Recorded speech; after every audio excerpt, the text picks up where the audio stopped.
Sammy, of course, first of all, I have to welcome you to Dallas-Fort Worth. We're very pleased that you came today to spend a short time, but nonetheless a very profitable time, we hope. Thank you. Thank you very Okay, much. now the reason General Electric called us all together today was to talk about this great special you have coming up November the 16th, and it's highlights of your 45 years in show business.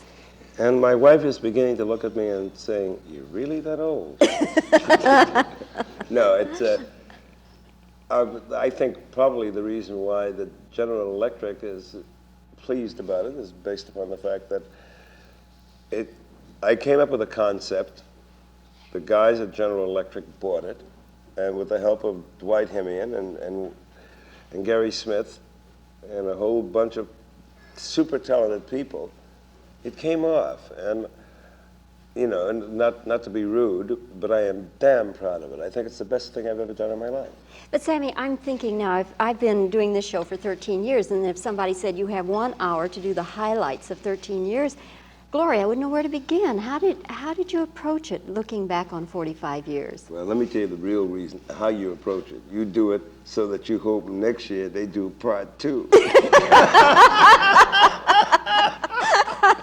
That's how One you, for Sam. That's how you approach it. No, but you try to cram into it. Entertainment.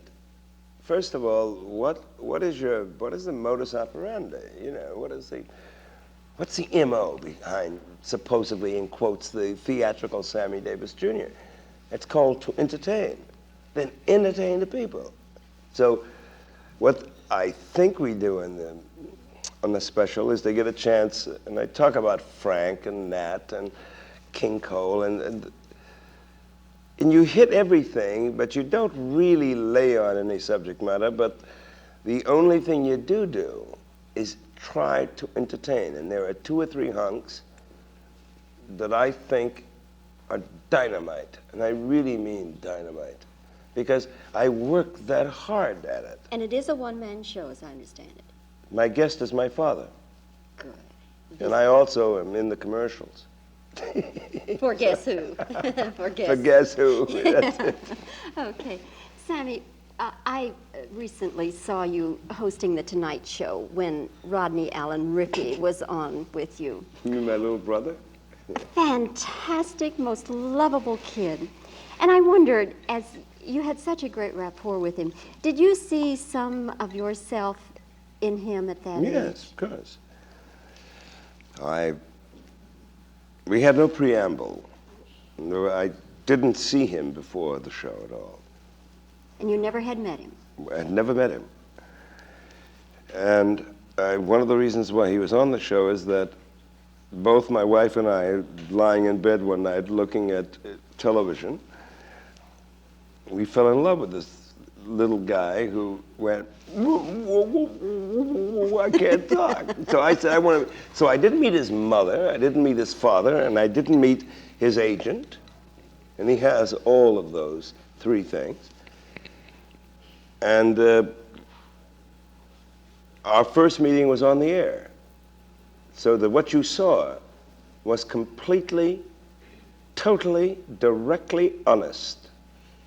Because I didn't say, what do you want to talk about, you know, as you do in the hallway, or none of that. We didn't even pass each other in the hallway.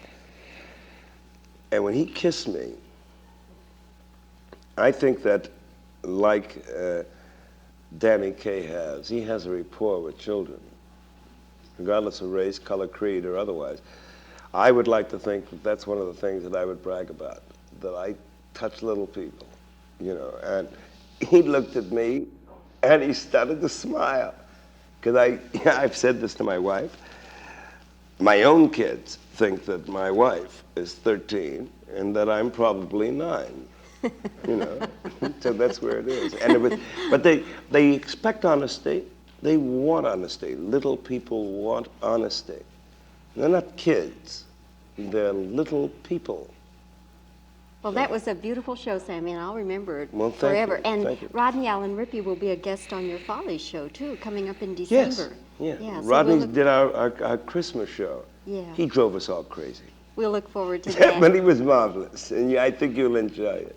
I'm sure I will. Thanks, Sammy. Thank you very kindly.